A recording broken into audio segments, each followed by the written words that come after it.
La ilahe illallah Muhammedun Resulullah.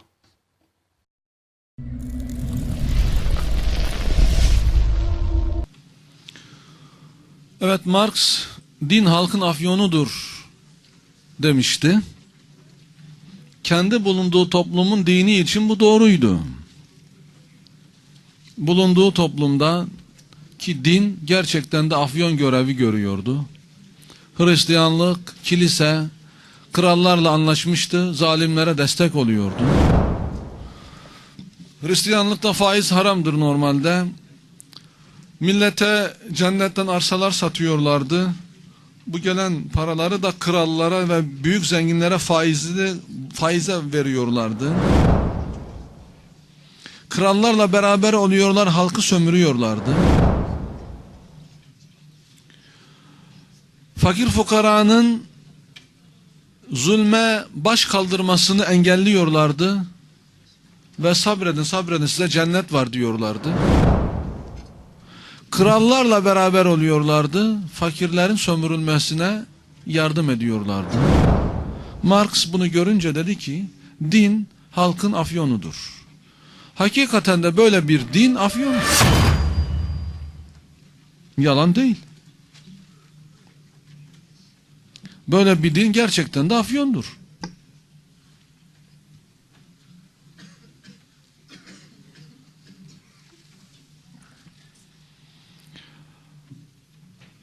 İslam zulme baş kaldırır. İslam uyutmaz, uyandırır. İslam afyon değildir. Panzehirdir, afyonun panzehiridir. Ama ılımlı İslam hakikaten de afyondur. İslam'ı da bozdular, ılımlı hale getirdiler. Öyle bir İslam ki, mevcut düzenlerle barışan bir İslam, fakirin hakkını savunmayan bir İslam, zalimle beraber olan bir İslam, Amerika ile beraber olan İslam, elbette böyle bir İslam da afyondur. İslam bu değildir. Marx'ın sözü İslam'ın gerçeği için doğru değildir. Gerçek İslam uyutmaz, uyandırır. Eğer uyutan bir din varsa o din İslam değildir. İslam mevcut düzenlerle uzlaşmaz. İslam muhalefeti emreder. Peygamberlerin hepsi muhaliftirler. Nasıl olur da din muhafazakar hale getirilebilir? Bizi böyle aldattılar. Müslümanların Türkiye'deki adı ne? Muhafazakarlar. Muhafazakarlığı bir Müslüman kabul edemez. Neyin muhafazasının tarafındasın? Neyi muhafaza etmek istiyorsun sen? Nereden çıktı muhafazakar tabiri? Müslüman ne zaman muhafazakar olur? İslam medeniyeti olur, onu muhafaza etmek ister. Doğrular hakim olur, adalet gerçekleştirilmiş olur. Allah'ın dediği bir dünya meydana gelir, bir toplum meydana gelir. Müslüman o zaman muhafazakar olur. İslam'ın hakim olmadığı bir memlekette Müslüman muhafazakar olamaz. Batılı mı muhafaza edeceğiz? Batıla karşı muhalif olacağımıza muhafız mı olacağız? Batılı mı muhafaza edeceğiz? Böyle bir din elbette ki afyondur.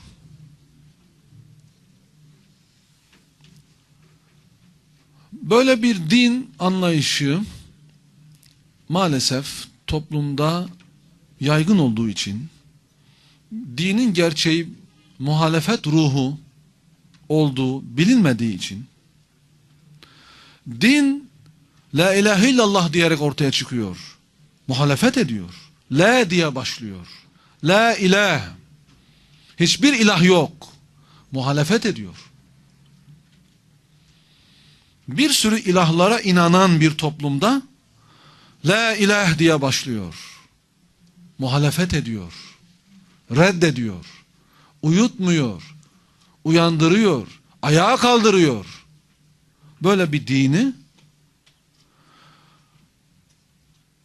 mıymıntı hale getirdiler.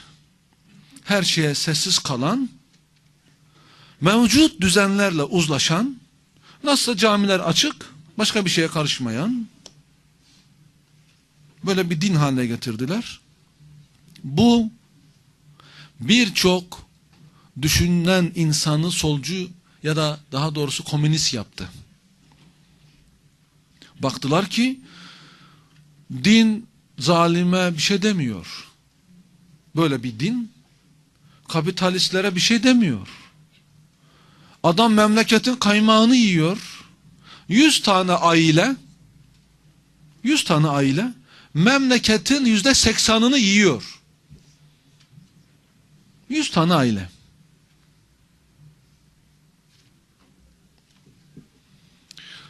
Böyle bu kadar mal helal olabilir mi? Yani bu böyle alın teriyle mi kazanılmış? Yani buna kim inanır? Hükümetleri deviriyor adam. O kadar zengin olmuş ki adam hükümet deviriyor. Hükümet indirip bindiriyor. Şimdi bunu görüyor. Ve bakıyor din buna bir şey demiyor. Halbuki din diyor. Bu Müslümanlar bir şey demiyor. Din diyor. Din bunu kabul etmiyor. Din kapitalizmi kabul etmiyor. Din zulmü kabul etmiyor. Din servetin belirli bir zümrenin elinde kalmasını kabul etmez.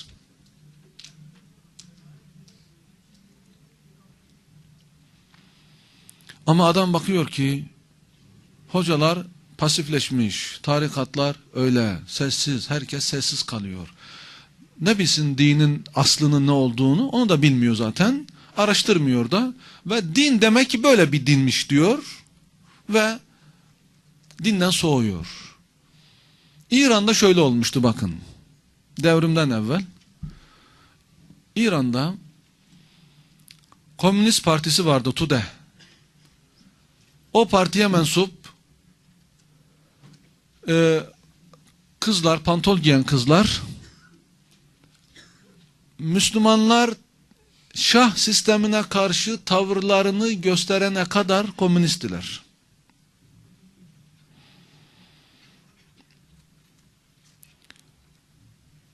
Çünkü mevcut camilerdeki hocalar hepsi Şah taraftarı, hepsi Şah'a dua ediyor. Böyle olunca o memleketin düşünen insanları, adaletsizliği gören kafalar, gören gözler o dinden soğudular ve komünist oldular. Dinsizliğin sebebi yanlış din anlayışlarıdır.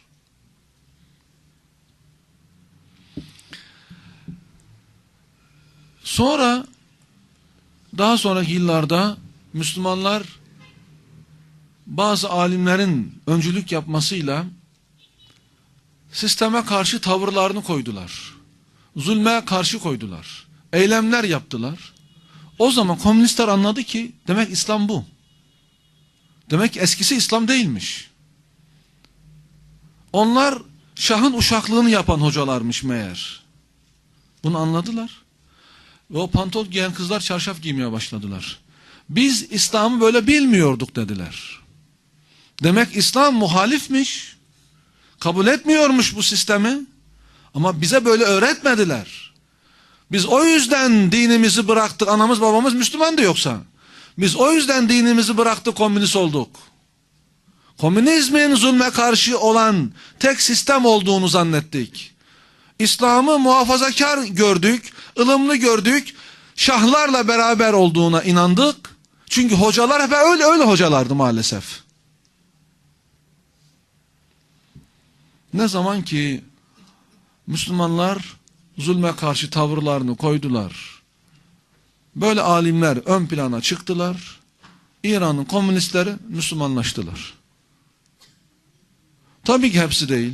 Her yerde elbette olacaktır yani farklı görüşte insanlar. Benim söylemek istediğim, yani Müslümanlar dinin afyon olmadığını göstermeliler. Adam filan partiye oy vermiş diye o partinin yaptığı bütün zulümlere sessiz kalıyor. Ya vermiş olabilirsin. Haksızlığa karşı koymalısın. Din budur. Yanlışa yanlış demelisin. Kime oy verdiysen verdin. Yanlışa yanlış demeyi evvela bir öğren. Müslümansın. Memlekette hiçbir şey değişmedi. Bütün haramlar yerinde duruyor. Bakıyorsun herkes ılımlı olmuş, muhafazakar olmuş, mevcuttan taraf, mevcudu savunuyor. Dünkü muhalifler bile bugün muhalefeti bırakmış. Çünkü namaz kılan bir başbakan var, karısı kapalı bir başbakan var. Herkes sessizleşmiş. Halbuki hiçbir şey değişmemiş memlekette. Bütün haramlar yerinde duruyor. Başörtüsü bile hallolmamış. Herkes sessiz. Neden dün konuşuyordun, bugün sessizsin? Aynı durum devam ediyor. Ne değişti yani? Koltukta oturanlar değişti. Koltuk değişmedi. Sistem değişmedi.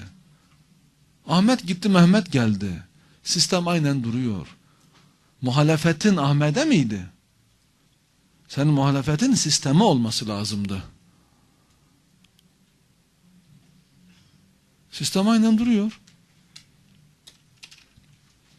Tabii şimdi böyle bir din gerçekten afyondur. Ama bu İslam değildir. İslam uyutmaz, uyandırır. Uyutan İslam değildir.